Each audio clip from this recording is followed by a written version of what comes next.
आकाशवाणी भोपाल से प्रस्तुत है प्रादेशिक समाचार।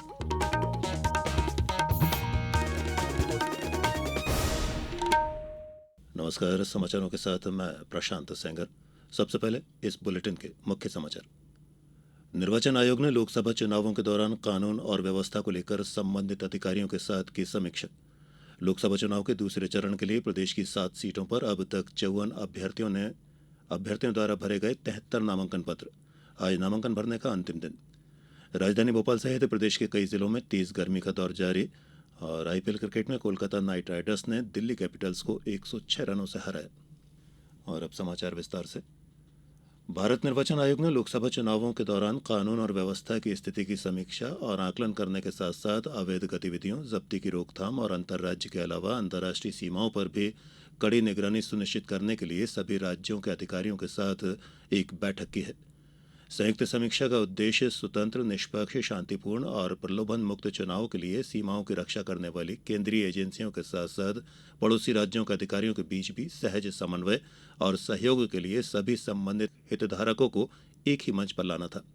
मुख्य निर्वाचन आयुक्त राजीव कुमार की अध्यक्षता में हुई इस बैठक में प्रदेशों और सीमाओं की रक्षा करने वाली केंद्रीय एजेंसियों के शीर्ष अधिकारी शामिल हुए। लोकसभा चुनाव के दूसरे चरण के लिए प्रदेश की 7 सीटों पर नाम निर्देशन पत्र दाखिल करने की प्रक्रिया निरंतर जारी है। दूसरे चरण के लिए चौथे दिन 33 अभ्यर्थियों ने 46 नाम निर्देशन पत्र प्रस्तुत किए।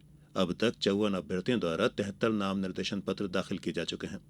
लोकसभा संसदीय क्षेत्र टीकमगढ़ में 3 अभ्यर्थियों द्वारा 5 नाम निर्देशन पत्र, दमोह में 7 अभ्यर्थियों द्वारा 8, खजुराहो में 7 अभ्यर्थियों द्वारा 11, सतना में 3 अभ्यर्थियों द्वारा 7, रीवा में 6 अभ्यर्थियों द्वारा 6, नर्मदापुरम में 5 अभ्यर्थियों द्वारा 7 और बैतूल में 2 अभ्यर्थियों द्वारा 2 नाम निर्देशन पत्र दाखिल किए गए हैं।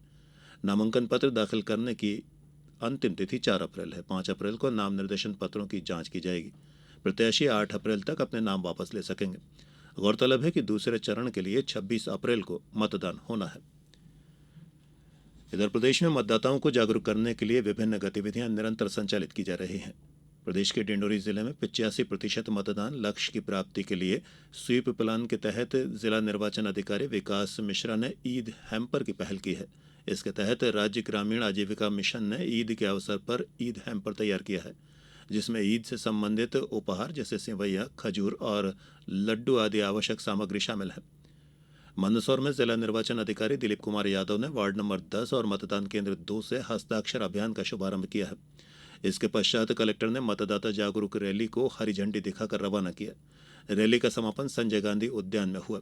उधर अशोकनगर नगर पालिका द्वारा संजय स्टेडियम में मतदाताओं को मतदान का संदेश देने के उद्देश्य से रंगोली के माध्यम से भारत का मानचित्र बनाया गया एवं वोट करेगा अशोकनगर की थीम पर एक मानव श्रृंखला भी बनाई गई। झाबुआ में विकासखंड थांदला में मतदान प्रतिशत बढ़ाने के लिए मतदाता जागरूकता कार्यक्रम के तहत चुनावी चौपाल आयोजित की गई। वहीं इंदौर जिले की ग्राम पंचायत कांकरिया बोडिया सांवेर में मानव श्रृंखला बनाकर मतदाताओं को जागरूक किया गया। निवाड़ी के ग्राम वरवाहा में मतदाता जागरूकता अभियान के अंतर्गत स्व सहायता समूह की महिलाओं द्वारा एक जन जागरूकता रैली का आयोजन किया गया। रायसेन में कलेक्टर और जिला निर्वाचन अधिकारी अरविंद दुबे द्वारा जिले में भ्रमण कर स्वतंत्र और निष्पक्ष चुनाव के लिए की जा रही कार्रवाइयों तथा गतिविधियों का सतत निरीक्षण किया जा रहा है। बैतूल में शासकीय एकलव्य महिला औद्योगिक प्रशिक्षण संस्था में मतदाता जागरूकता अभियान चलाया गया। इस दौरान संस्था में सेल्फी और हस्ताक्षर अभियान के माध्यम से अधिक मतदान किए जाने के लिए लोगों को प्रेरित किया गया। इसी क्रम में गुना में कलेक्टर और जिला निर्वाचन अधिकारी डॉक्टर सत्येंद्र सिंह और पुलिस अधीक्षक संजीव सिन्हा द्वारा कार्यपालिक मजिस्ट्रेट तथा पुलिस अधिकारियों की संयुक्त समीक्षा बैठक का आयोजन किया गया। प्रादेशिक समाचार एकांश आकाशवाणी मध्यप्रदेश द्वारा लोकसभा चुनाव में 100% मतदान सुनिश्चित करने के लिए जनता की आवाज आकाशवाणी के साथ नामक एक खास कार्यक्रम शुरू किया गया है। इसमें हम आम लोगों द्वारा मतदान के लिए की जा रही अपील को शामिल कर रहे हैं, जिससे अन्य श्रोता भी मतदान के लिए प्रेरित हो सकें। आप भी अपने आवाज में मतदान के महत्व पर केंद्रित अधिकतम 40 सेकंड का एक बढ़िया सा वीडियो संदेश रिकॉर्ड करिए और हमारे व्हाट्सएप नंबर 9406523035 पर अपने नाम और निवास स्थान के नाम के साथ हमें भेज दीजिए। हम आपके संदेशों को प्रतिदिन समाचारों के साथ प्रसारित करेंगे। और हाँ, आप भी मतदान अवश्य कीजिएगा। समाचारों में अब वक्त हो चला है एक छोटे से अंतराल का। ये समाचार आप आकाशवाणी भोपाल से सुन रहे हैं। हमारे समाचारों को अब आप कभी भी और कहीं भी अपनी सुविधा के अनुसार सुन सकते हैं। ये समाचार बुलेटिन YouTube, ट्विटर और फेसबुक पर AIR न्यूज भोपाल पेज पर भी सुने जा सकते हैं। इसके अलावा आप हमारी वेबसाइट newsonair.nic.in पर अथवा AIR न्यूज ऐप पर भी समाचार सुन सकते हैं। अंतराल के बाद एक बार फिर आप सभी का प्रादेशिक समाचारों में स्वागत है। राष्ट्रपति द्रौपदी मुर्मू आज मुंबई के दौरे पर रहेंगी। वे वहां भारतीय प्रौद्योगिकी संस्थान बॉम्बे में कैंसर के लिए भारत की पहली घरेलू जीन थेरेपी का शुभारंभ करेंगी। स्वास्थ्य मंत्री मनसुख मांडविया ने गर्मी से संबंधित बीमारियों के प्रबंधन की तैयारियों की समीक्षा बैठक की है। डॉक्टर मांडविया ने जमीनी स्तर पर सटीक आंकड़ों का उल्लेख करते हुए राज्यों से एक केंद्रीय डेटाबेस बनाने पर जोर दिया है और लोगों को लू से बचने के लिए पर्याप्त मात्रा में पानी का सेवन करने की सलाह दी है।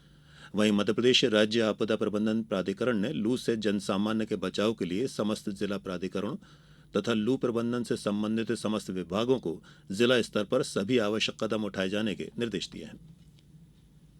स्वास्थ्य और परिवार कल्याण मंत्रालय के सचिव अपूर्व चंद्रा ने नई दिल्ली में iOS मोबाइल फोन के लिए माई CGHS ऐप जारी किया है। इस अवसर पर श्री चंद्रा ने CGHS कार्ड को आभा आईडी से लिंक करने से जुड़ी सरकारी कर्मचारियों की चिंता को दूर करते हुए कहा कि CGHS योजना को बंद करने का कोई सवाल ही नहीं उठता।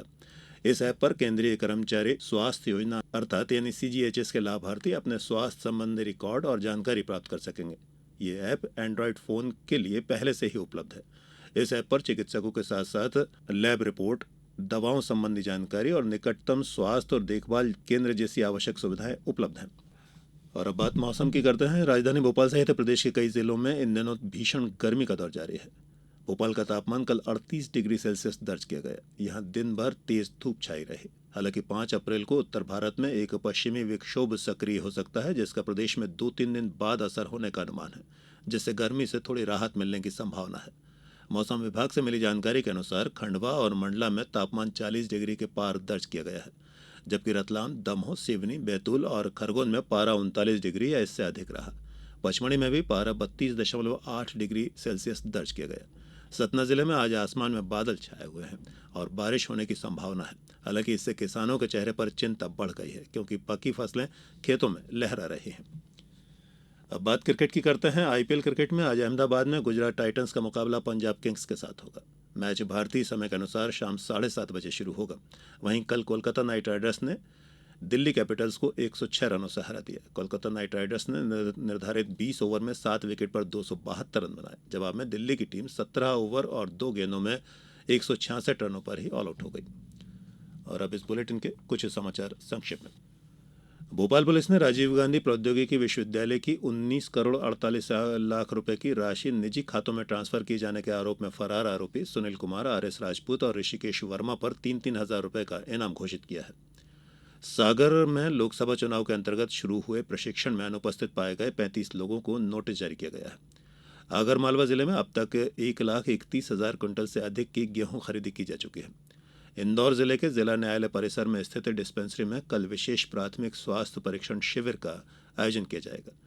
मुरैना में करीब 1.5 करोड़ रुपए के फर्जी बिल लगाकर लगातार 2 वर्ष तक भुगतान करने वाले अधिकारी और कर्मचारियों के विरुद्ध EOW ने शासन को आर्थिक क्षति पहुंचाने का मामला दर्ज कराया है। और नीमच जिले में वर्तमान में पर्याप्त मात्रा में विभिन्न प्रकार के उर्वरकों का भंडार है। प्रशासन का कहना है कि आगामी फसल के लिए किसान अभी से उर्वरकों का लाभ उठा सकते हैं। और अंत में इस बुलेटिन के मुख्य समाचार एक बार फिर। निर्वाचन आयोग ने लोकसभा चुनाव के दौरान कानून और व्यवस्था को लेकर संबंधित अधिकारियों के साथ की समीक्षा। लोकसभा चुनाव के दूसरे चरण के लिए प्रदेश की 7 सीटों पर अब तक 54 अभ्यर्थियों द्वारा भरे गए 73 नामांकन पत्र। आज नामांकन भरने का अंतिम दिन।